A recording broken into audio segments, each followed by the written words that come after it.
अमनेर तालुक्यातील ताज्या बातम्या व ठळक घडामोडींसाठी पाहत राहा JBN महाराष्ट्र।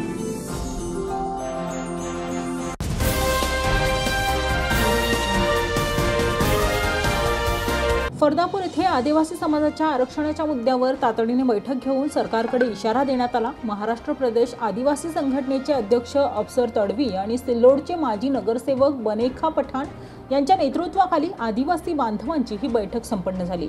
बैठकीत अफसर तडवी, बनेखा पठाण यांच्यासह इरफान तडवी, बाळू तडवी, युसुफ तडवी, नजमुद्दीन तडवी यांच्यासह आदिवासी महिला व पुरुष मोठ्या संख्येने उपस्थित होते।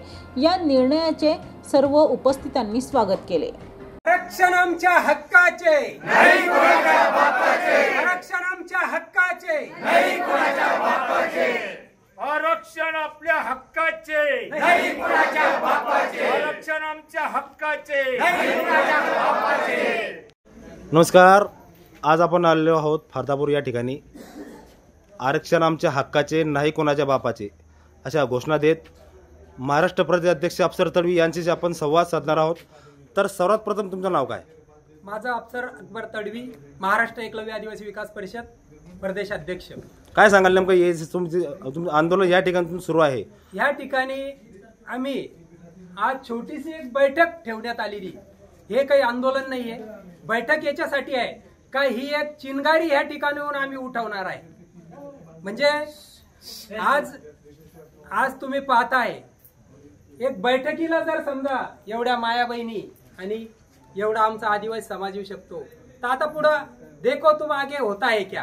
कारण महाराष्ट्र शासनाने सरकार, ह्या बीजेपी सरकार असेल, यांनी जे GRच्या माध्यमातून महाराष्ट्रामध्ये GRच्या माध्यमातून हैदराबाद गॅजेटच्या माध्यमातून सवलती देण्याचा धडा जो चालवलेला आहे आणि याच्यामध्ये आज हैदराबाद गॅजेटमध्ये बंजारा समाजाचं कुठेतरी नोंद निघाली असे म्हणण्यात येत आहे आणि त्यांचं म्हणणं आहे का आम्हाला त्या गॅजेट प्रमाणे ST मध्ये आरक्षण द्या, ST मध्ये आम्हाला सवलती द्या।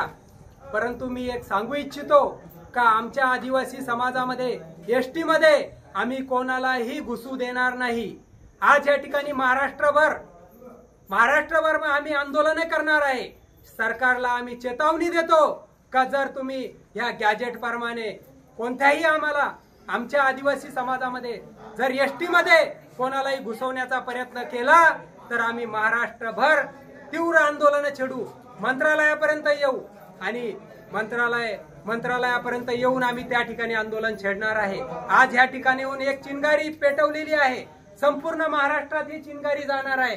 जर त्यांनी कोणत्याही प्रकारे GR काढण्याचा प्रयत्न केला तर सरकारला आम्ही ह्या ठिकाणी येऊन एक आव्हान आणि चेतावणी देत आहे। तर याच रूपी सिल्लोडचे माजी नगरसेवक श्री बनेखा पठाण साहेब आपल्याशी संवाद साधताना, सर काय सांगाल नेमकं याबद्दल? मी बनेखा पठाण, माजी नगराध्यक्ष सिल्लोड। आज या ठिकाणी आम्ही महाराष्ट्र एकलव्य आदिवासी विकास परिषद जे तर या ठिकाणी या संघटनेच्या वतीनं एक जे तर अफसर दादा तडवी यांच्या नेतृत्वाखाली एक जे तर या ठिकाणी छोटेखानी बैठक या ठिकाणी आम्ही आयोजित केली होती।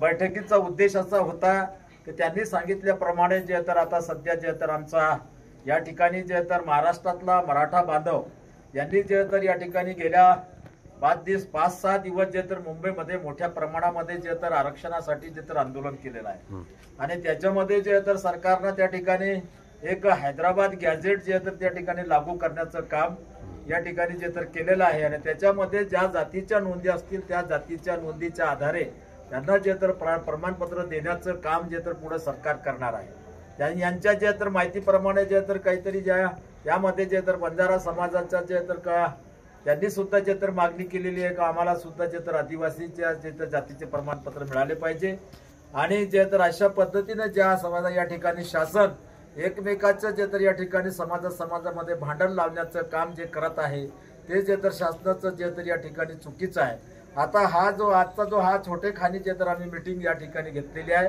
आणि त्यासाठी जे तर आता पुढं या गेल्या 75 वर्षापासून या आदिवासी समाजाला आजपर्यंत जे तर कोणत्याच प्रकारचं जे तर संविधानाने दिलेले हक्क अधिकार मिळालेले नाहीत, ते मिळवण्यासाठी आता आमची जे तर लढाई मग हे जिथे जालना जिल्हा असेल, जळगाव जिल्हा असेल आणि जे तर या ठिकाणी छत्रपती संभाजीनगर औरंगाबाद जिल्हा असेल, या तिन्ही चारही जिल्ह्यामध्ये आम्ही जे तर महाराष्ट्र एकलव्य आदिवासी विकास परिषद संघटनाच्या वतीनं अफसरदादा असतील, मी असेल, असे सगळे जे तर या ठिकाणी जे फुले शाहू आंबेडकराला विचाराला मानणारे जे तर संघटना असतील, त्या सगळ्या संघटना सोबत घेऊन एक मोठं जे तर आम्ही जे तर जनजागृतीचं अभियान या ठिकाणी चालवणार आहोत.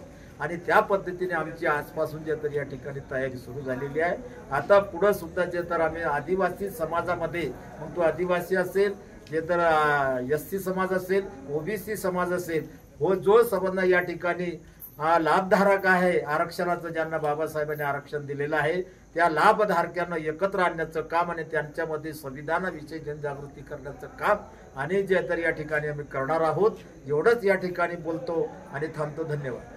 या बातमीत इथेच थांबूया. ताज्या अपडेट्ससाठी www.jbnmaharashtra.com या आमच्या वेबसाईटला लॉग इन करा. तसेच यूट्यूबवरील आमचे व्हिडिओ पाहायला विसरू नका आणि गुगल प्ले स्टोअरवरील JBN न्यूज ॲप डाउनलोड करून JBN Maharashtra news channel live पहा. नमस्कार.